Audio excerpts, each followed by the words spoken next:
어느 시골길 소달구지를 끌고 한 농부가 가고 있었어요. 그때 조금 후에 먼지를 일으키며 택시가 와서는 그 언저리에 섰어요. 그리고 창문이 열리고는 택시기사가 농부에게 묻습니다. 아저씨, 복사골로 가려면 어디로 가야 됩니까? 이렇게 묻자 그 농부가 대답하기를, 복사골이요? 내가 마침 그곳으로 가는 중이니 나만 따라오시오.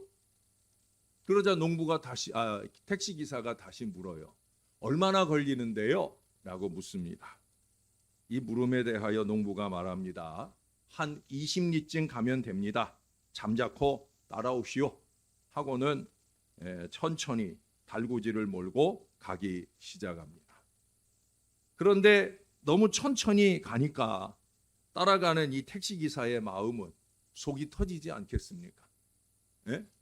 어찌하든지 좀 빨리 손님을 모셔다 드리고 또 다른 돈벌이를 하러 가야 되는데 따라오시오 하고는 천천히 가는 그 걸음을 따라가는 일이 무척 짜증나고 힘든 일일 거예요.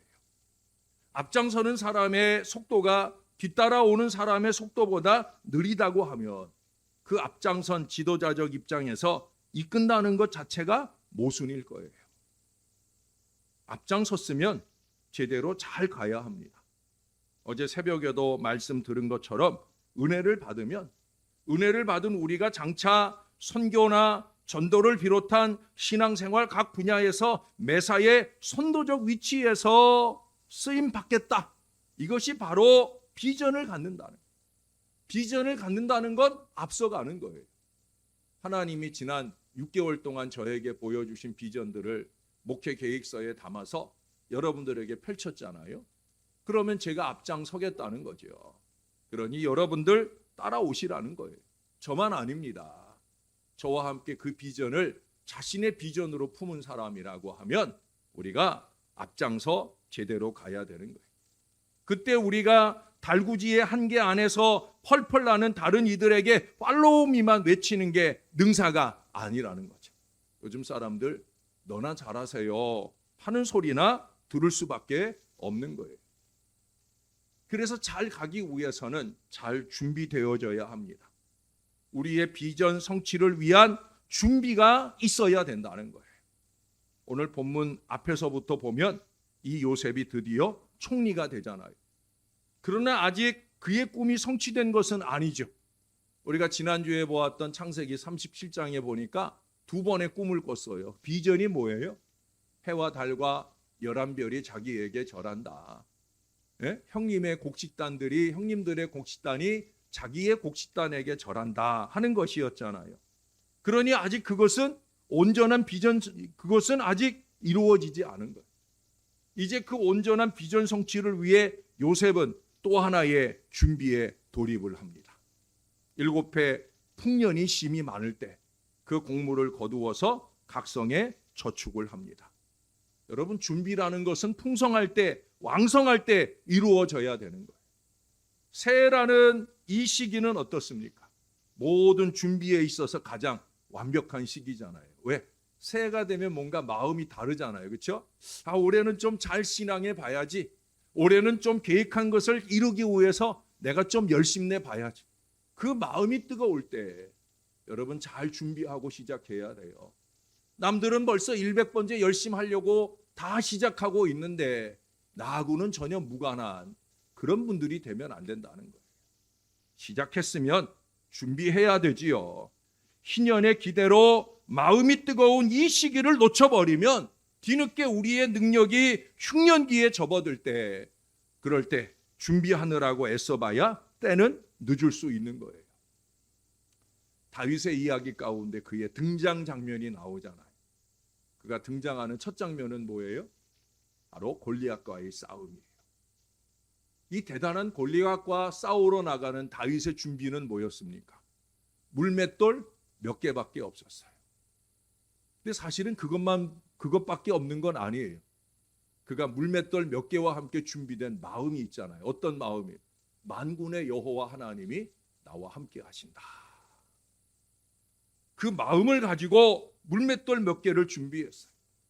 그리고 하나님과 함께 준비된 그것은 결국 골리앗을 쓰러뜨리는 대단한 준비가 되는 것을 보게 되어집니다.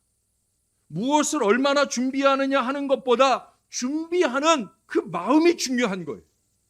금요일 저녁에 들은 말씀처럼 성심으로 준비하면 여호와 일의 하나님의 예비하심과 딱 어우러져서 나와 우리 모두가 행복해지는 비전 결실의 역사가 이루어지는 거예요. 준비하며 기도하며 기다리는 사람에게 길이 열리게 되어진다는 거예요. 오래전에 그 심영래라고 하는 개그맨이 했던 말이 지금 저에게 여전히 기억되는 말이 있어요. 그게 뭔지 아세요? 못해서 안 하는 게 아니라 안 해서 못하는 거다. 죄송하지만 여러분들을 볼 때 저는 그런 걸 많이 느껴요. 절대 못해서 안 하는 게 아니거든요. 안 해서 못하고 있는 거예요. 하자고만 들면 뭐 작은 것 하나라도 얼마든지 할 수 있어요. 예? 지난 주간에 이제 당회를 앞두고 장로님들과 얘기 나누는 중에 제가 몇 년 전에 폐렴 걸렸었던 얘기들을 나누게 되었어요. 여러분 그때 제가 거의 정말 반 죽었었어요. 우리 아내는 주말쯤 되어서 이제 응급실에 가야 될 그런 제 몸 처지가 되어 있는데 자꾸 가자는 거죠. 아내 입장에서야 목회보다는 내 남편이 더 소중하니까. 그래서 자꾸 가자는 거예요. 그런데 저는 그럴 수 없잖아요. 주의를 지켜내야죠. 내가 생전에 예배 인도서부터 모든 시간들을 지켜왔었는데 이제 몸이 너무 힘드니까 예배 인도는 부목사님이 하고 설교는 내가 하기로 한 그 설교만큼은 내가 지켜내야지. 이 고집스러운 마음을 가지고 그때 그 예배를 지켜냈어요. 밤새도록 기침하느라고 앉아서 간신히 뭐 잠을 잔 것도 아니죠. 비몽사몽간에 앉아서 시간을 보내고도 사명이 있으면 일어나지는 거예요. 못해서 안 하는 게 아니라 안 해서 못하는 거지. 할 수 있는 거거든요. 뭐 별거 아니에요. 물론 그러고 설교 감당하고 주일을 지나고 월요일에 서둘러 응급실에 가고 또 한 주간 입원하면서 집중 치료를 하고 그래도 간신히 나음받는 은혜를 입기는 하였지만 여러분 소망 기도만 할 수 있다면 우리는 모든 걸 할 수 있는 거예요. 자꾸 이유를 찾고 핑계를 찾으니까 할 수 없는 거죠. 기도하는 사람의 자세가 아닌 거예요. 기도할 수 있다고 하면 그러면 우리는 다 할 수 있는 거예요. 그렇잖아요. 기도는 왜 해요? 나는 부족하니까, 나는 할 수 없으니까 하나님이 좀 해주세요. 바로 그 마음으로 기도하는 거예요. 기도 준비가 최선인 거예요. 그리고 그렇게 기도할 수 있다면 우리는 모든 것을 할 수 있는 사람이 돼요. 왜? 나 혼자 하는 게 아니라 누가 같이 하시니까? 하나님이 같이 해주시니까. 믿습니까? 믿으시기 바랍니다. 할렐루야! 하나님이 해주시는 거예요. 여러분 잊지 마세요. 미래는 준비하는 사람의 것입니다. 비전을 준비하는 사람에 의해 성취될 수 있는 거예요. 우리의 삶은 돌아보면 성취되는 꿈보다는 빗나가는 계획들이 더 많죠. 사실은 인간은 자기의 생애의 시작부터 계획하고 시작된 게 하나도 없어요. 우리 중 어느 누구도 계획을 세워놓고 이 땅에 태어난 사람 있습니까? 없잖아요. 그렇죠? 마음에 드는 성씨를 선택하고 어버이를 고르고 형제들을 선발하고 그런 거 아니에요. 혈액형과 골격과 피부색과 요즘에 뭐 MBTI 뭐 이런 것들을 마음에 드는 대로 골라서 계획한 시간과 장소에 계획한 국적을 가지고 이 땅에 온 사람은 이 가운데 아무도 없어요. 그러나 나는 계획이 없다고 할지라도 누구는 계획하셔요?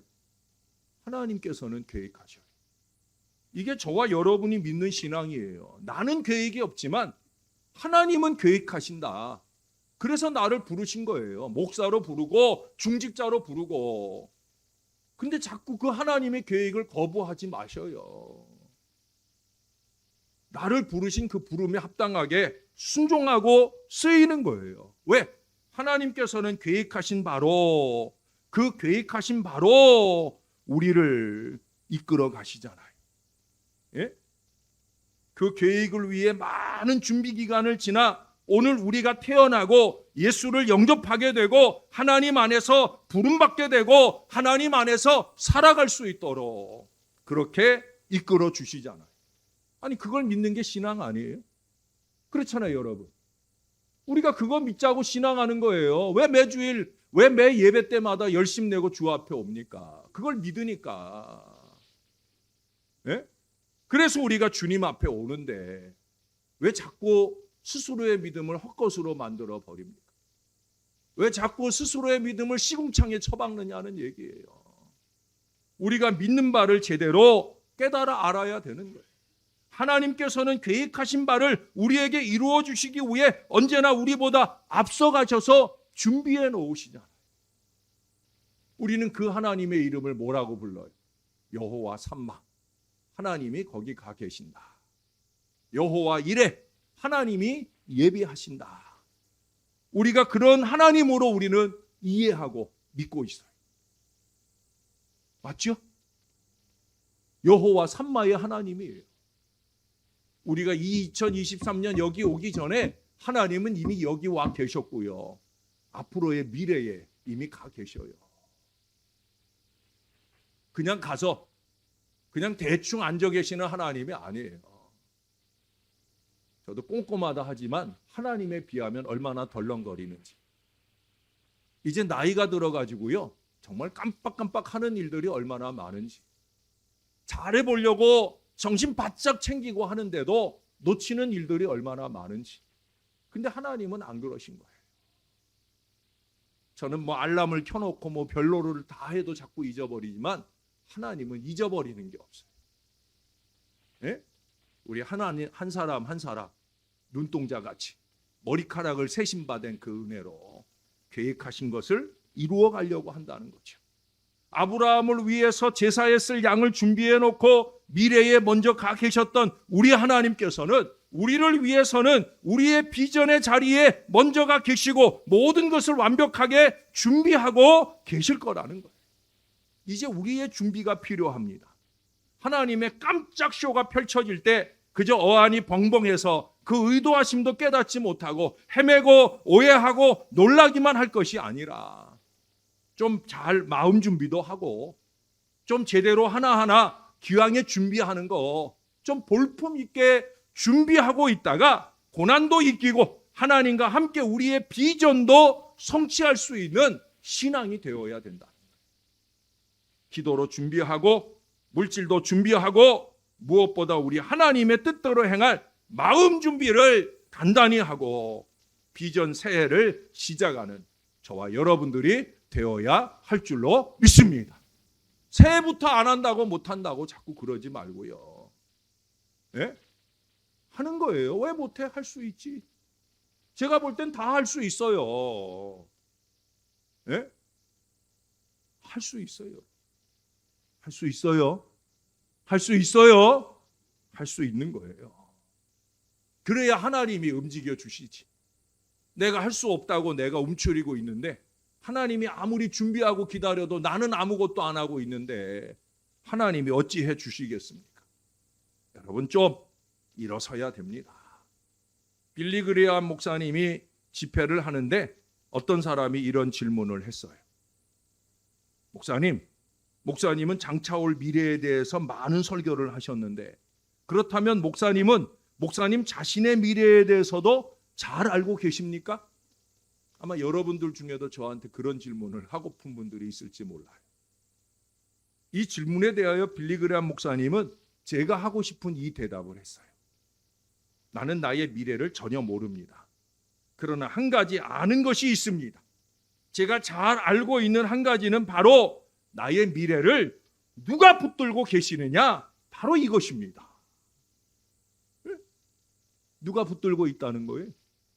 하나님이 붙들고 있다는 거죠. 그분의 대답은 정말 적절한 답변이에요. 하나님께서는 나의 과거와 현재뿐만 아니라 나의 미래까지도 가장 보람되고 가치 있는 삶으로 인도하려고 붙잡고 계셔. 그분께서 내 삶을 붙들고 계신다 하는 이 사실을 아는 것, 그 이상 믿는 것, 이것은 매우 중요합니다. 이걸 믿을 때 움직이는 거거든요. 내가 할 수 있는 나의 최선을 다하는 거예요. 우리는 항상 물어봐야 되는 거예요. 이게 정말 내가 할 수 있는 최선인가? 예? 하나님께 향하여, 목회자를 향하여, 나 자신에게 향하여 이게 정말 내가 할 수 있는 최선인가? 아니거든요. 더 잘 할 수 있는데 안 하고 있어요. 그냥 거기까지만, 신용이나 내는 것까지만 그냥 하려고 하니까 이게 자꾸 하나님의 눈에 거슬리고 사람들의 눈에 거슬리는 거예요. 여러분, 하나님이 붙들고 계시다, 그 사실을 아는 우리는 미래에 대해서 두려워하거나 조바심을 가질 필요가 없어요. 예? 이 썩어질 육신, 어느 때라도 하나님이 데려가시면 천국 갈 육신, 뭘 그렇게 아끼느라고 애를 씁니까? 몇 푼 안 되는 물질 그것 가지고 뭐 얼마나 대단한 일들을 하겠다고 그걸 아끼고 있습니까? 똑같이 168시간 받는 시간인데 한 주간 살아가는 동안 여러분 얼마나 많은 헛일에 우리의 시간들이 낭비되는데, 하나님을 위하여 1시간 더, 1시간 더, 일주일 해봐야 2시간 더 하나님께 드려보자는 100번째 헌신운동인데 그것 좀 아낀다고 뭐 얼마나 대단한 시간에 여러분들의 시간들이 쓰여지고 있는 걸까요? 사랑하는 여러분, 나보다 나를 더 잘 아시며 내 삶에 대한 처방과 해답을 완벽하게 알고 계신 그분이 내 삶을 인도한다면 우리는 앞으로의 모든 공포로부터 해방될 수 있는 거예요. 다 할 수 있다니까요. 예? 이 어리석은 목사가 부탁드리는 거라고 할지라도 여러분 능히 다 할 수 있어요.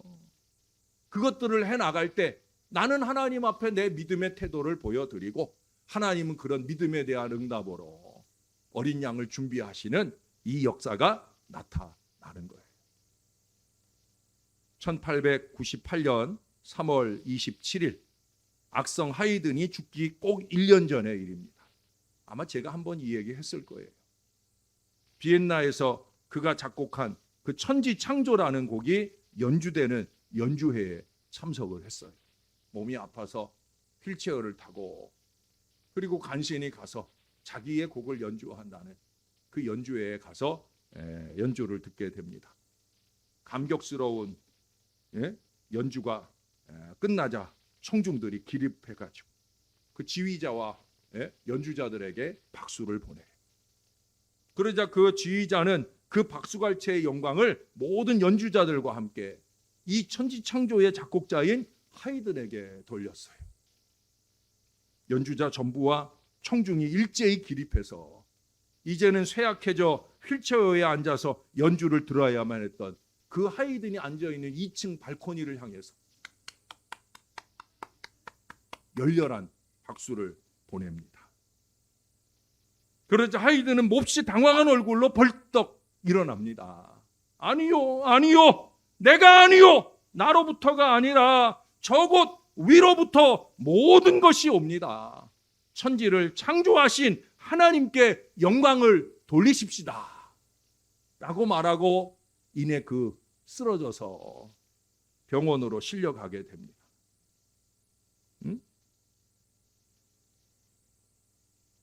병원으로 실려가면서도 그는 계속 외쳐요. 내가 아닙니다. 내가 아닙니다. 하나님께 영광을, 하나님께 영광을, 이 말을 잠꼬대처럼 반복하며 병원으로 갔다는 거예요. 뭘 조금만 하면은 이건 내가 했어요, 제가 했어요. 예? 그게 뭐 그렇게 중요해요. 하나님이 영광 받으시면 그걸로 끝나는 마음이 그게 바로 믿음인 거죠. 천지 창조도 하나님께서 하신 일이요, 자신을 사용하셔서 그 대단한 곡을 작곡하도록 영감을 주신 분도 하나님이시다라는 바로 이 겸손한 고백이 하이든에게만 있는 것이 아니라 저와 여러분에게도 있어야 된다. 일찍이 바하가 그랬던 것처럼 그 역시도 자신의 악보에 곡을 쓰기 시작하면은요, 곡을 쓰기 시작하면서부터 제일 위에다가 아직 제목도 정해지지 않았을 때 쓰는 말이 있어요. 인 노미네 예수. 인 노미네 예수. 이게 무슨 얘기예요? 예수의 이름으로. 일을 시작할 때부터 그거는 내가 하는 일이 아니라 예수 이름으로, 예수 이름께 영광을 돌리려. 그래서 그 모든 작업이 다 끝나고 나면 마지막에 또 쓰는 말이 있어요. 솔리 데오 글로리아. 오직 하나님께 영광을. 이게 잘 됐든 못 됐든 하나님만 영광 받으시기를 원하는 바로 그 마음으로 결론을 내는 거예요. 여러분, 비전은 그것을 품기 시작하는 것도 중요하고요. 지난 말씀까지 그것을 성취하기 위한 낮아짐이라든지 하나님과 동행이라든지 준비라든지 이 과정도 참 중요합니다. 그러나 더욱 중요한 게 뭐예요? 그 비전을 성취하고 난 뒤의 자세, 바로 마음가짐이에요. 그것은 처음부터 끝까지 한결같은 마음이어야 됨을 말하는 거예요. 어떤 마음? 하나님이 하셨습니다. 하나님이 영광 받으십시오. 이 마음이에요. 이건 시작도 하기 전에 벌써 자기 영광 드러내려 하고, 뭘 조금 하자고 하면 내가 했어요 이러지 못해서 안달이 나는 그 마음은 아니라는 거예요. 건강한 헌신의 미래, 비전 성취의 미래를 열어가는데 아무 도움이 안 돼요. 왜? 그 일이 마쳤을 때 쟤는 또 자기 영광 추구할 거야. 여러분, 하나님이 그걸 다 간파하고 계시는데 그 일에 역사를 주시겠어요? 아니죠. 정말 하나님이 역사를 주시는 결론에 도달하려면 시작부터 과정까지 무엇보다 마치고 난 뒤엔 더더욱더 하나님이 하셨습니다. 이걸 놓치지 말아야 된다는 거예요. 화장실 들어갈 때와 나올 때가 틀리다는 속담처럼 비전을 품기 시작할 때와 과정과 그것을 이루고 난 뒤의 모습이 다르다라고 하면 이미 비전은 비전으로서의 가치를 상실하게 되고 더 큰 비전으로의 재도약을 기대하기가 힘들다는 거예요. 구약에 우시야 왕이라고 있어요. 유대 왕 우시야. 그는 위대한 조국의 영광을 다시 회복하고 싶었어요. 그래서 왕위에 오르자마자 선지자 스가랴에게 묻고 또 하나님께 여쭙고 그러면서 자기가 해야 할 거룩한 일들을 비전으로 받아요. 그리고 정말 그 비전의 미래를 현재화하는데 열심 있게 노력합니다. 근데 딱 거기까지였어요. 아쉬울 때는 하나님 찾고 선지자 찾고 그러다가 그 일이 다 이루어지고 난 뒤에는 하나님께 하나도 감사할 줄을 몰라요. 심지어 선지자가 하는 말도 무시합니다. 왜 그런 마음이겠어요? 내가 했다는 거죠. 네? 그래서 결국은 어떤 일까지 하냐면 제사장 없이 자기 혼자 제사를 드려요. 그걸 지적하는 제사장을 또 그 제사장에게 노를 바라게 됩니다. 결국 어떻게 되는 줄 아십니까? 그의 몸에는 문둥병이 발하게 되는 거예요.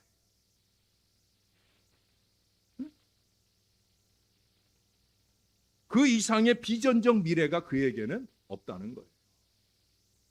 여러분, 오늘 본문의 요셉을 보세요. 요셉은 모든 것을 철저히 하나님께 돌리고 있어요. 모두가 다 하나님께서 하신 일이다라는 거예요. 본문에 보시는 대로 그는 애굽에서 두 아들을 낳아요. 근데 그들의 이름에 자신의 신앙의 고백을 담고 있어요. 두 아들의 이름 다 어떤 의미예요? 예? 므낫세 51절에 보세요. 므낫세라 하였으니 하나님이 내게 내 모든 고난과 내 아버지의 온 집 일을 잊어버리게 하셨다. 고난과 그 형들이 자기에게 한 악행들, 그거 여전히 기억하고 있는 게 아니라는 거예요. 그건 다 잊어버리게 누가? 하나님이 해주셨다는 거예요. 그게 하나님이 이전의 고난보다 하나님의 은혜가 더 크다는 거예요? 작다는 거예요? 더 크다는 거예요. 하나님의 은혜가 더 크다. 그 다음 52절에 가보세요. 거기 뭐라고 그래요? 예? 에브라임이라 하였으니 하나님이 나를 내가 수고한 땅에서 번성하게 하셨다 함이라. 할렐루야. 여러분, 지금 이때가 언제냐면 요셉이 46절에 보면 30세라고 그래요. 30세라 그랬어요. 이 30세라고 하는 것은 아직 이 고백을 하기 전 7년 전이에요. 풍년이 들기 전이에요. 풍년 기간이 7년이 지났잖아요. 그러고 나서 흉년이 들기 시작하잖아요. 그러니까 지금 이 고백을 나눌 때는 언제냐면 그가 형들에 의해서 팔려가지고 애굽으로 온 지 딱 20년째 되는데 20년째. 그 20년간 그는 온갖 고난과 어려움을 겪었고 힘들었지만 하나님께서 그 모든 것을 잊을 만큼의 넉넉한 은혜를 주셨다. 다 하나님께서 해주신 일이다. 수고는 내가 했지만 그 수고를 번성함으로 이끄신 것은 하나님이시다. 할렐루야. 이 기막힌 믿음 아니에요. 저와 여러분에게 이 믿음이 필요해요. 이게 사실은 그의 아버지와 좀 비교가 됩니다. 그의 아버지 야곱도 외삼촌 라반의 집에서 20년 동안 수고하고 크게 번성해가지고 고향 땅으로 돌아와요. 똑같이 20년이에요. 근데 돌아와서의 태도가 다른 거예요. 20년이 지나고 난 뒤에 번성과 번영을 누리게 된 다음에 태도가 달라요. 창세기 28장에 보면은요, 야곱이 그 고향 땅을 떠나 외삼촌의 집으로 가기 전에 베델에서 하나님 앞에 꿈을 꿉니다. 비전을 보았어요. 그 비전 앞에서 그가 하나님 앞에 서원하는 기도를 몇 가지 드려요. 그 중에 하나가 뭐예요? 하나님이 나를 여기에 무사히 다시 돌아오게 하시면 내가 여기에다가 하나님의 집을 짓겠습니다. 내가 하나님께 11조를 잘 드리겠습니다. 하는 이 약속을 하나님 앞에 서원으로 드려요. 그리고 33장으로 가서 보면은 이제 야곱이 무사히 고향 땅으로 돌아와서 형하고도 화해를 하고 이제 다시 그 고향 땅에 살기 시작을 해요. 제일 먼저 한 일이 뭔지 아세요? 자기 집 짓는 일이에요. 심지어 동물의 우리를 짓고 살아요. 그게 다예요. 하나님을 향해서 그가 소원드렸던 모든 것들은 다 잊어버려요. 야복나루에서의 하나님의 은혜도 다 잊어버려요. 아무것도 안 해요. 그러고 이제 34장 세겜 사건이라고 하는 큰 고난의 어려움을 겪고 난 뒤에야 정신이 번쩍 납니다. 그리고 그때에서야 창세기 35장 1절에 하나님께서 요청하시고 그야말로 아쉬울 때 부르던 하나님과 문제 해결 뒤 비전 성취 뒤에 자세가 영땅판인 그런 모습을 보이게 되어집니다. 뒤늦게서야 아니었구나 하고 생각을 하고 그가 하나님의 집을 지어보지만 아무 의미가 없는 거예요. 나중에 그가 바로 앞에서 그런 얘기를 하잖아요. 네? 험악한 인생을 보냈다. 그냥 험악한 인생으로만 끝난 거예요. 그가 믿지 않는 바로 앞에서 마지막 할 수 있는 고백이 험악한 인생이었습니다. 이게 얼마나 한심해요. 우리는 야곱이 대단한 믿음의 사람이라고 알고 있는데 인생을 마무리하는 시점에 아이고 내가 험악한 세월을 지냈어. 이게 얼마나 한심합니까? 그에 비하면 오늘 요셉은 보세요. 하나님의 섭리하심을 철저히 믿고 신뢰하는 그는 심지어 자기를 팔아버린 형들에게도 안심을 시키며 말을 해요. 여러분 그 뒤에 한번 보세요. 45장 7절입니다. 7절. 하나님이 큰 구원으로 당신들의 생명을 보존하고 당신들의 후손을 세상에 두시려고 나를 당신들보다 먼저 보내셨나니 그런즉 나를 이리로 보낸 이는 당신들이 아니요 하나님이시라. 하나님이 나를 바로에게 아버지로 삼으시고 그 온 집의 주로 삼으시며 애굽 온 땅의 통치자를 삼으셨나이다. 할렐루야. 하나님이 다 하셨다는 거예요. 하나님이. 사랑하는 여러분, 우리는 우리의 모든 기도를 누구의 이름으로 기도해요? 예수님 이름으로 기도하잖아요. 그래요, 안 그래요? 예수님 이름으로 기도하고 된 일이라면 그 예수님께 영광을 돌려야지요. 예수님의 이름으로 기도하며 시작하고 진행되는 일이라면 그 모든 일의 성취의 결과를 하나님께 영광으로 돌려야 된다. 어려울 때만이 아니라 풍요로울 때 더더욱 하나님을 기억하는 믿음이 중요한 거예요. 그 모든 번영을 주신 하나님께 감사해야 돼요. 요셉은 하나님에 의해 과거의 고난을 잊을 수 있었지만 하나님의 은혜는 결코 잊지 않는 아름다운 신앙을 보였다는 거예요. 잊어버려야 할 것과 기억해야 될 것을 분명히 알아야 되는 거예요. 예? 좋지 않았던 건 좀 잊어버리고 은혜는 좀 기억하고, 은혜를 모르는 배은망덕한 인생이 되면 우리가 신앙 안에서 이룰 수 있는 일은 아무것도 없어요. 예? 은혜를 기억하는 믿음이어야만 주신 바 성취로 다른 이들에게 유익을 끼칠 수 있는 거예요. 제가 한 가지 얘기만 하고 말씀을 마무리할게요. 1791년 7월 4일 조지 워싱턴이 영국과의 독립전쟁에서 아주 큰 패배를 하게 됩니다. 근데 그렇게 큰 패배를 하고 나서도 이 조지 워싱턴의 표정은 평온한 거예요. 그래서 부하들이 이상한 생각이 들었어요. 그래서 물었어요. 예? 장군, 우리의 패배가 장군님의 마음을 어지럽게 하지 않으십니까? 라고 물었어요. 그때 그가 아주 태연한 태도로 이렇게 대답을 했어요. 이겨도 하나님의 손에 안에 있고 저도 하나님의 품 안에 있는 거지요. 이겨도 하나님의 손 안에서 이기는 거고, 우리가 진다고 해도 여전히 하나님의 품 안에 있는데 뭔 그렇게 걱정이 많으냐고, 뭔 그렇게 실망이 많으냐고. 한결같은 신앙을 보여주었어요. 하나님께서 하신 일임을 믿는 신앙인 거죠. 그것이 바로 독립의 태엽을 이룬 비결임을 저는 분명히 믿어요.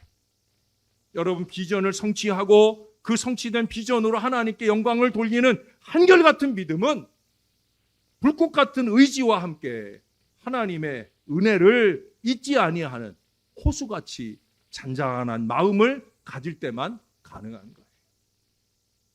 언제나 한결같은 우리의 신앙의 고백은 딱 하나예요. 하나님께서 하신 일입니다. 따라서 한번 고백해 보십시다. 하나님께서 하신 일입니다. 하나님께서 하실 일입니다. 딱 요거 하나만 잊지 않으면 신앙이 있는 거예요. 뭐 믿음이 대단한 거 아니에요. 하나님이 하실 일인데요. 내가 좀 부족하지만, 내가 좀 연약하지만 하나님이 하실 줄로 믿고 한번 해볼게요. 이게 믿음이에요. 모든 일이 이루어졌을 때 내가 했어요가 아니라 누가 하셨어요? 하나님이 하셨어요. 이게 일정해야 되는 거예요. 엎어졌다 제쳐졌다, 엎어졌다 제쳐졌다. 방정 떠는 믿음 그만하고 좀 한결같이 잔잔하게 하나님이 하실 거예요. 하나님이 하셨습니다. 저와 여러분이 이 1년을 쫙 살아가면서 이 잔잔하고 한결같은 이 믿음으로 우리의 비전 미래를 아름답게 살아가는 하나님의 사람들이 다 되시기를 우리의 구주 되시는 예수님의 이름으로 간절히 축원합니다. 기도하겠습니다. 아버지, 오늘도 고맙습니다. 부족한 종이 열심히 준비한 말씀이지만 이 말씀을 말하게 하신 이도 하나님이시고 주의 백성들의 가슴 속에서 잔잔한 은혜라도 일으키는 것은 하나님이 하시는 일입니다. 바라옵기는 주의 백성들이 이 1년을 살아가는 동안 요동치 않게 도와주옵소서. 크고 작은 파도가 일어날 때라도 잔잔하라 말할 수 있는 주님의 마음을 갖게 하시고 하나님이 함께 하심으로 할 수 있다, 하면 된다, 해보자, 이 믿음을 가지고 도전하며 준비하고 도전하면서 위대한 2023년 신년의 역사를 열어가는 하나님의 사람들 다 되어지도록 은혜를 베풀어 주옵소서. 이제 막 새해를 시작했을 뿐인데 김 빠지는 소리나 하는 사람 되지 말게 하시고 하나님께 영광되는 건강한 믿음의 고백을 가지고 열심 있게 행하는 하나님의 사람들 다 되게 우리를 도와주시옵소서. 감사드립니다. 예수님의 이름으로 기도합니다. 아멘.